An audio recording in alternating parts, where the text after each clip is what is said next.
Fox News alert, we are just now getting word that a Christian pastor sentenced to death in Iran is still alive. The 34-year-old was arrested more than 2 years ago, sentenced to death by hanging for converting from Islam. And then he refused to renounce his Christianity. We are getting these reports from the American Center for Law and Justice. They have been trying to draw attention to this case to save this man's life. Jordan Sekulow, who you know from this program many times, is chief counsel for that group, and you guys have been doing yeoman's work on this, Jay. And as of today, Nadarkhani is alive, but we don't know how much longer that's going to last. That's right. We got word on that this morning. And let me talk about doing a good job. I want to thank Fox News and you, Megan, and the team at Fox News. So many of the broadcasts have carried this story, and this is the reason this pastor's alive. In fact, last week when we were really aggressively promoting the fact that the execution order, it appeared, had been issued by the Golan province court. The Iranian government, after the reports we put forward, and including reports from our own government, State Department, and the president, issued a denial saying we've not sentenced him to death. We're charging him with crimes as bizarre as being a Zionist spy. But as you know, we have the actual documents from the Iranian court. He was charged, as you said, with apostasy, and that's what his conviction's for. He was charged and convicted of apostasy because of his Christian faith. They've given him 3 chances to recant his faith. In fact, last time they said you don't even have to recant your faith. Just say that Muhammad is the prophet of God. This pastor said, I can't do that. It violates my conscience.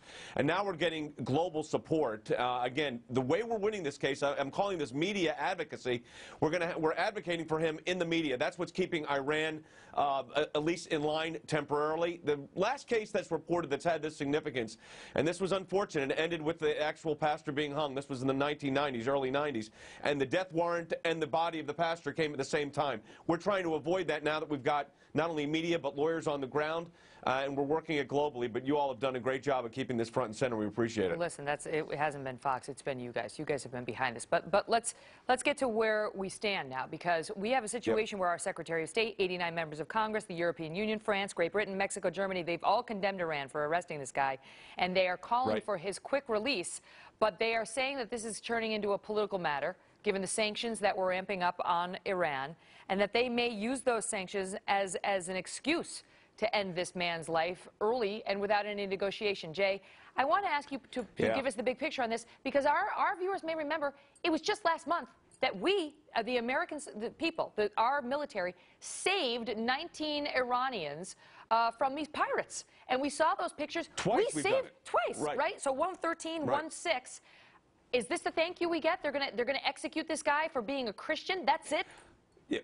Yeah, that's one of their own. They're trying to turn this into, you bring up a very important point, Megan, they're trying to turn this into a political ploy to deal with the Iranian issue overall, the sanctions, the pressure that's coming now between the Israelis and the Iranians. What we have to do is focus this on the fact that this is a human rights case. The political issues aren't going to go away with or without this pastor. But this pastor's been wrongly convicted, and the Iranian regime has signed on to, although they're not abiding by, UN declarations. They've signed them themselves. They are violating those declarations, including the Universal Declaration of Human Rights, which has a specific protection for religious liberty, including accepting a new faith.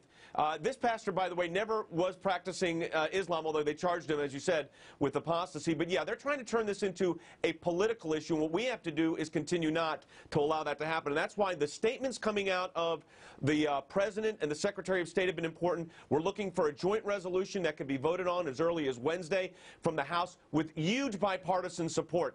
Congressman Ellison has joined others. I mean, you got Democrats and Republicans. So this has got wide bipartisan support. But at the end of the day, you're right. The Iranian regime is trying to turn this as to part of the bargaining chips, if you will, with the sanctions. That's just not right, and we're not going to let that happen. What is Nadarkhani's background? He grew up in a home that the family was marginally Muslim, if you will. He never embraced Islam, which you do at age, like in Judaism, at age 13, you're bar mitzvah. But within the Islamic tradition, it's more at age 15. He did not. He became a Christian and eventually became a pastor. And that's what they're really aiming at here. How did that happen Not only was in he Iran? a Christian. You know, there are missionaries that have been there, and there's been Christianity has a long history in Iran, as does Judaism. Pre the Iranian Revolution, there was a vibrant Christian community, there was a vibrant Jewish community. Obviously, that's changed, but there still is a large Christian community there, and frankly, the regime doesn't like that it's growing because it's a radical Islamic regime, Why and they aren't look they all at any sentenced other to death? religious groups. Why, if it's apostasy just to be a Christian there, to reject Islam, then why aren't they all sentenced to death? Well, here's the unfortunate news. We're talking about Pastor Nadarkhani, but there's literally hundreds, thousands of Christians in jail in Iran for practicing their faith. He's the face you see right now. But Megan, you hit it right on the head. This is an ongoing problem because they view Christianity as a political threat to them, which is not at all, but that's how they view it. And that anything that's a threat to them becomes part of a targeted campaign here targeting execution. But there are thousands of Christians in jail in Iran, and you don't hear about them. Unbelievable. You can go to the ACLJ's website, and they have a daily tweet for Youcef to call attention to this. Thank you so much, Jay. Coming up right here, we have